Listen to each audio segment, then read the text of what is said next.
Hey everyone, welcome to our presentation on the LEVIATHA project for RaCAS Symposium 2021. Thank you very much for being here, and thank you very much for your interest in our project. My name is Eric Rogers, and without further ado, I am going to tell you about our project. I'm the environment artist for the LEVIATHA team, which is also referred to as Space Whales, which is our working title for upwards of a year. So you'll often hear us refer to ourselves or be referred to as that. Amy McClement, Crystal Lee, and Daniel Lee were our creature and character artists. Danielle Burning was our effects artist, and Josh Tibbetts was our sound design co-collaborator from MEIS. In this presentation, we're going to talk about what research means to us as artists, what we set out to do whenever we started this project, and kind of how it came about, what it was like for us working within Unreal Engine 4, but mostly we want to talk about our iterative approach to making art that we learned throughout this process. It's been really exciting for us, and it's inseparable from our outcomes, which are also really exciting for us, and we hope that you're excited about them too. LEVIATHA is a DAC senior thesis project. The DAC is the Digital Animation Center, which is within the Visual Arts program, which is within the College of Arts and Media here at CU Denver. LEVIATHA is an interactive storytelling experience set within Unreal Engine 4, which we'll kind of get into if you're unfamiliar with it. It's a 3-semester-long project, 1 for pre-production and 2 for production, and it's the culmination of everything that we learn here at the DAC. This being a research symposium, we wanted to talk about the research aspects that we feel like we were putting into play. Research as it applies to us as artists is a term that we kind of use differently. So sometimes it means making experimental or innovative art. Sometimes it means adding a new tool or new skill to your skill set. Sometimes it's approaching making art in a new or different way that's more efficient. And oftentimes, as was the case for us, it's all of those things. Our objectives whenever we set out to make this project at the start were to make awesome visuals and be awesome visual artists. So our experience is kind of like a video game without any gameplay. And if you're wondering why we didn't do gameplay, it's because that's not our strength. We are visual artists and we wanted to make visual art. However, we wanted that art to also be in service of storytelling because we are not only visual artists, but visual storytellers within the DAC. We wanted to tell our story in a way that makes sense to us and that was efficient for our purposes. And we wanted to use Unreal Engine 4 because we think it's really exciting technology. So what we came up with is we wanted to make an explorable environment. We wanted to take that environment and fill it with creatures, characters, effects, and sound design that would make it really immersive and tell kind of a story. We wanted to encourage exploration, and we wanted to set it on a distant planet because we thought that that kind of opened up our creative opportunities. However, we didn't want this planet to be too alien or too unfamiliar. We still wanted it to be familiar enough to be immersive and feel realistic. All of this led to the kind of quick and dirty description of our project, which is seas of fog, which aquatic creatures swim through. And this GIF hopefully clears up any confusion about what that might actually look like. So the creatures are meant to kind of swim below the fog that kind of overlooks the cliffs. For a little bit better context of what we're going to talk about in this project, we are going to share with you a walkthrough of the opening of our environment. So as you can see, this is our main character who you play as, who you experience the environment through.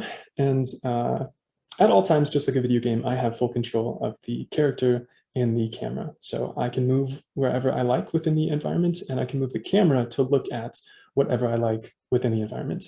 You're not locked into it like you would be in a typical film. These are some of our creatures that we worked on. And like I said, you can kind of get as close to them as you want. They are animated now. This is a video from a few weeks ago. There's a little bit of a work in progress, but it definitely conveys the kind of purposes of our project. As you just saw, I can walk around the creatures in 360, which is also something that you don't necessarily get to experience the same way within film.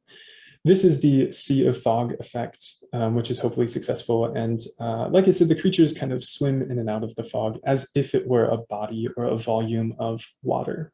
So like I said, we have storytelling aspects within our project. And this is the abandoned village that the local fishermen used to inhabit and has since been kind of left behind. So hopefully that gives you kind of a really good breakdown and understanding of what we've been working on for a very long time. We're going to talk about Unreal Engine, but before we do, I just want to be abundantly clear. Good tools do not make you a good artist alone. Good art fundamental skills do. But that said, an artist who doesn't know how to use their tools can't make good art. The tools will always help you as artists. They won't do it for you, but when they're efficient and when you know how to use them, it's definitely very helpful. So Unreal Engine is a cutting-edge technology used in movies, films, games, and entertainment of all kinds. It's also used in kind of unexpected industries like architectural visualization, education, and training and simulation programs. Maybe one of the best features about Unreal Engine is that it is free of charge to use. It is also free of charge to use for enterprise up to your first $1 million of revenue, after which you will only owe a 5% royalty to Epic Games, the creator of Unreal Engine. As cool as it is, and as many free resources as there are to learn it, there is currently no dedicated curriculum within the DAC for learning this program, which is unfortunate because it aligns so much with what we're already learning as 3D artists. Some of the tools which are really unique and really powerful within Unreal Engine are on display here. And they're a little bit technical, so we won't get into them too much. But as you can see, it's got some scale-aware textures that as I make the rock bigger, the textures stay the same size, the details do. The one in the middle is that it's always putting moss on top of the rock. And the one on the right is real-time landscape sculpting, which is very effective and very efficient for blocking out an environment very quickly. So these are just some of the tools, and these are the tools that we figured out the earliest on. They were very accessible and they were very easy for us to figure out, even with limited coding experience. So the advantages are definitely heavily favored towards environment art and environment effects tools. However, it also offered the entire team some other advantages. Real-time rendering is the opposite of what you would see in a pre-rendered movie sequence. So movies need to be rendered, and that usually takes a very, very long time, sometimes hours per frame, and there would be 24 frames per second. So with a real-time render engine, you can make changes and immediately see them and immediately still have your end product. Something that we take advantage of as visual artists that are not good at scheduling, probably a little bit too much. It also offered us a lot of flexibility, and it offered a kind of non-linear workflow compared to film, which we were able to iterate with much better. So like I said, our iterative process is very, very important and is inseparable from our end product. But Unreal Engine 4 was very easy for us to learn, very accessible for us to get into, and it made that iterative process much easier for us.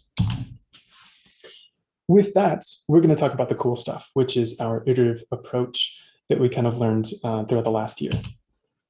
So we talk about working iteratively a lot within the DAC, but we didn't really understand what that meant at the start of this. We didn't really understand the core concept. We saw it as working in steps or just working in a progression.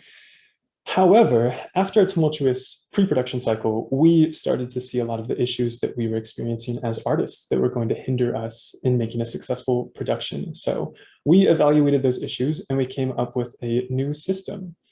And we coined this, this phrase that we were setting out to do as much as we can, as best we can, as fast as we can.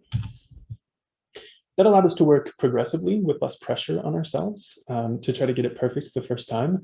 And it gave us something that we were able to critique and improve upon very quickly.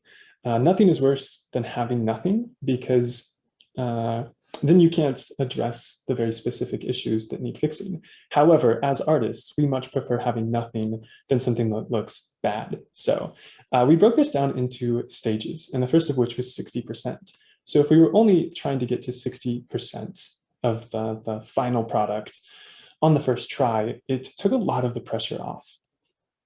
The other reason that we broke it down into these stages is because the first 60%, going from 60% to 90%, and going from 90% to 10%, all take the same amount of time. So the first 60% to us should take the same amount of time as the last 10%, because if you are well practiced, you should be able to get fairly far fairly quickly as an artist.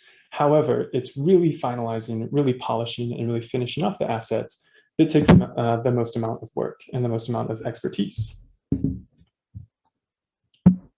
This was the biggest lesson that we learned from this project. It kept all of us from getting burnt out on doing any one asset and getting frustrated. As soon as we got frustrated with an asset, we could move on to the next one and do an iteration of that.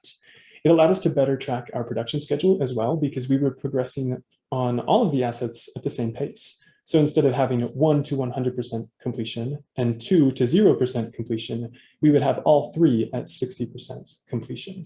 We would know which ones were going to give us the most problems and be the most difficult, and which ones were going really, really well. It also allowed us as artists and our skill set to improve over time, as opposed to linear. So if you do 3 characters in a linear fashion, the first one's going to be the worst, and the last one's going to be the best.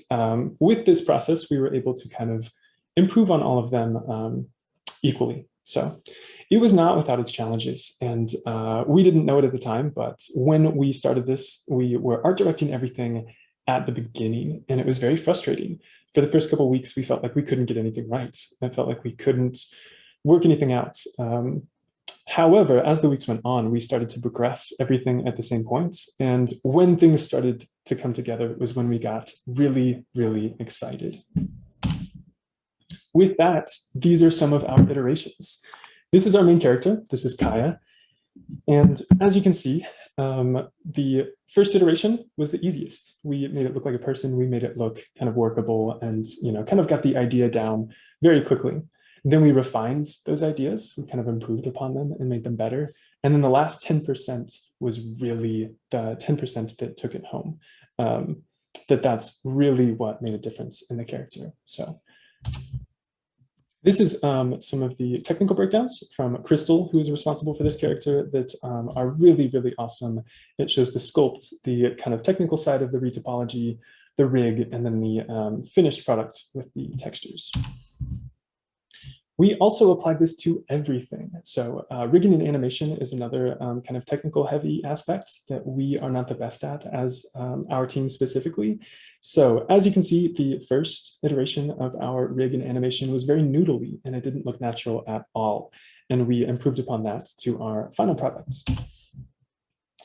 This is one of my favorite examples, and this is our seal creature. He's meant to be a predator, and he's meant to be kind of threatening and be able to attack you. However, the first iteration, as much as we liked it, as awesome as it was, I felt like maybe it wasn't threatening enough. I didn't feel like it could chase me down. I expressed that to the team, and I very rightfully so got some pushback. They thought that I was trying to say that it wasn't good.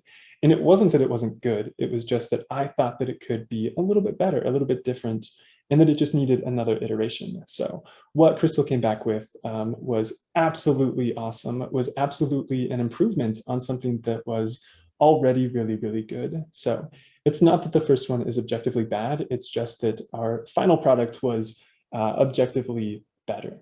So another one that went through a lot of iterations was the sorry about that. The hippo creature for our project. We wanted to be kind of a herd creature and very docile and just kind of grazing in a section of the project. And it started to take a turn towards kind of a rhino, which was different from what we originally had in mind. We originally had in mind a hippo creature. And toward the end, we took a sharp change in direction back towards a hippo-like creature. The other one for which we're named for is our space whale. And this one went through a lot of different iterations to kind of decide what we wanted it to look like. And in the end, we decided that we wanted to go with a very whale-like appearance with a little bit of space features added in. We also did iterations of the effects in the scene, such as particle systems that were kind of a bioluminescent, algae or pollen in the air. And you can kind of see the stages that those went through as well. The environments were also no stranger to iterations, and we went from blockout to a kind of a rough layout to what you ultimately saw in our walkthrough. So in closing, we think that UE4 is an awesome tool and should be incorporated into the entire CAM curriculum because we think it is the future of the entire arts industry. We think it's really cutting edge technology, but at the same time that it's really accessible. We think that the accessibility of Unreal Engine 4 is one of its most powerful features, and that working iteratively as artists is our most important takeaway from this entire project out of everything that we learned over a year and a half. And conveniently, Unreal Engine 4 allows us to work iteratively even better. So thank you guys so much for your time. I hope you enjoyed, and we're very much looking forward to seeing the other projects.